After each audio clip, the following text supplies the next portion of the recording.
আপনারা দেখেছেন এই দেশে এই রেজিম, বিগত রেজিম যেটি ছিল সেই রেজিমকে পাকাপোক্ত করার জন্য যারা সবচেয়ে বেশি অবদান রেখেছে সেটি হচ্ছে এই ভুয়া নির্বাচন কমিশন এবং দলদাস একটা নির্বাচন কমিশন। আজকেও তারা বহাল তবিয়তে বসে আছে নির্লজ্জের মতেও, যারা আমি আর ডেমিন নির্বাচন করেছে এবং যারা একসময় দিনের ভোট রাতে করেছে, একসময় বিনা ভোটে এমপি উপহার দিয়েছে। এই তিনটা নির্বাচন কমিশন তো আমরা এরকমই দেখেছি, কিন্তু এই নির্বাচন কমিশন আজ অবধি নির্লজ্জের মতো বসে আছে।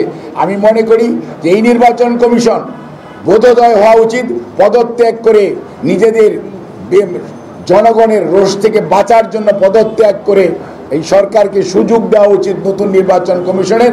তা না হলে সত্যিকার অর্থে জনরোষ থেকে কেউ রক্ষা পাবে না। আর দুদুকে যে সমস্ত কর্মকর্তা এবং কমিশনাররা এখনো বসে রয়েছে বিগত সরকারের সুবিধাভোগী হিসাবে, আমি সরকারকে বলবো দুদুক পুনর্গঠন করা অতীব জরুরি, নির্বাচন কমিশন পুনর্গঠন করা অতীব জরুরি।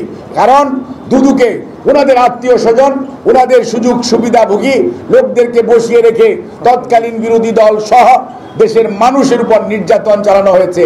আজকে 18 লক্ষ কোটি টাকা বলেন আর 15 লক্ষ কোটি টাকা বলেন, পাচারকৃত টাকা উদ্ধার করতে হলে, ব্যাংক লুটেরদেরকে বিচারের সামনে আনতে হলে, সেই সংবাদকর্মী হোক, চিকিৎসক হোক, স্বাস্থ্যের দুর্নীতি বের করতে হলেও, যত সেক্টরে দুর্নীতি হয়েছে, আইসিটির দুর্নীতি বের করতে হলো অথবা গেটওয়ের দুর্নীতি ধরতে হলো, শক্তিশালী দুর্নীতি কমিশন দরকার। নির্মোহভাবে যারা দায়িত্ব পালন করবে, এই সমস্ত সুবিধাভোগীদেরকে ঝেঁটিয়ে বিদায় করা সরকারের দায়িত্ব। আমরা আশা করি যে এই সরকার ছাত্র জনতার আন্দোলনের ফসল, তারা তাদের সেই দায়িত্ব যথাযথভাবে পালন করবে বলে আমরা বিশ্বাস করি।